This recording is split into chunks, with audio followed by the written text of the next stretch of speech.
Hi everybody, it's Coach Debbie, ready to do a brain break. You can do this in as few as 30 seconds or a couple of minutes. These are ideal for you to do at your office or in your classroom when your brain just needs a break. Sometimes we get a little bit unfocused, we lose our concentration, we get fidgety, we get sleepy, and this is a good way to wake up your brain without getting sweaty and messing up your nice clothes for the day. So I'm going to use this brick wall. I realize that's not the kind of chair you sit in during your day, but I figured, hey, let's be creative, okay? So we're gonna play pretend that this wall is my chair and I'm really sleepy, and I'm gonna show you awesome moves that you can do in just a few seconds to get your heart pumping, get that blood flowing. Sorry about the church bells, that's gonna go for a long time. Anyways, we're gonna start at your chair.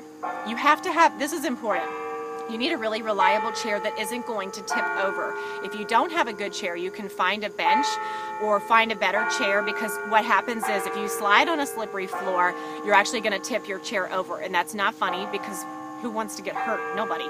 So make sure that your surface is extremely strong and can hold your weight. We're going to start by doing tricep. Triceps are these muscles on the back of your arm, okay? So we're going to do tricep dips. Fun. It's seriously going to keep dinging. So I've got my hands right next to my booty, and you can do this two different ways. I'm going to come inch away from my pretend chair, and I'm going to dip down. So nice and slow. I'm going to keep my arms behind me. They're not coming out to the side. You can't see them. You can also make this harder by having your legs straight. So you should feel this in the backs of your arms, either with your legs straight or your legs bent. So tricep dips are really good for you. Get in the backs of your arms. Our next move is push-ups. You're going to do this on the base of your chair. So where you normally sit is where you're going to put your hands and do push-ups. So like so. And you're just going up and down. Nice and slow. Okay, so we've done tricep dips. We've done push-ups at our chair in our office or our classroom. We're also going to do some stretches. So you're going to take your legs wide, and we're going to pretend like we're a windmill. So we're going to have our arms straight and extended, and I'm going to touch my right hand to my left foot. Then I'm going to come back up. Left hand, right foot. Come back up. Just back and forth. Remember, this is not a workout. This is a way to stay alert during your day. So little windmill action, that's always a good one. That's always fun. And you're crossing over your body line, which really helps your brain to stay focused.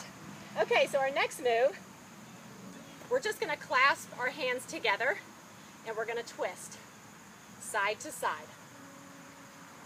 You're sitting up nice and tall in your chair, and we're going really slow. You're keeping your arms at shoulder height, and your arms are very straight. So just twisting. That should feel really good. That's not hard, right? Anybody can do that. Okay. Another great one, which this is hard for my brick wall. It's a lot easier where you are. I want you to grip your seat. And for most of you, you're going to grip underneath. And we're just going to lift and lower. So I'm going to lift and lower.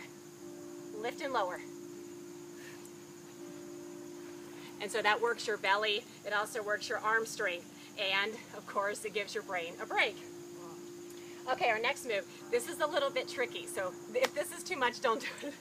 I want you to stand up, and then I want you to stick one leg out and sit down. Stand up on 2 feet and sit down using only one. Now, if you want to make this harder, keep that leg up and go from standing to sitting, and you're going to, of course, do both legs. And my wall is much higher than your seat, so this will be extremely taxing on your quads in a really great way. Okay, so we've done tricep dips, we've done push-ups, we've done some stretching with that windmill, we've done our twisting moves, and I have ants everywhere, sorry. I'm getting unfocused. All right, so the next thing I want you to do is kind of lean back in your chair. You can hold on if you need to, and I want you to just raise your legs. Sit up nice and tall, and you're just going to hold that leg up. You can do this with just one leg if that's easier, and just see how long. Woo, ants on me. See how long you can stay with your legs up. It's such a simple move, but the longer you do it, the harder it gets, and your muscles start to shake in a really good way. More ants on me. And also want to show you how to do V-sits. These are fire ants, by the way. So, okay, so you're sitting in your seat, and you're going to hold on to your seat, and we're going to do V-sits. I know this is hard to see, so I'll try to angle it. You're tucking in, keeping your legs bent, and then extending out. So working that belly. Does that make sense? Woo! And that will hurt really quick. Okay, so those are our V-sits.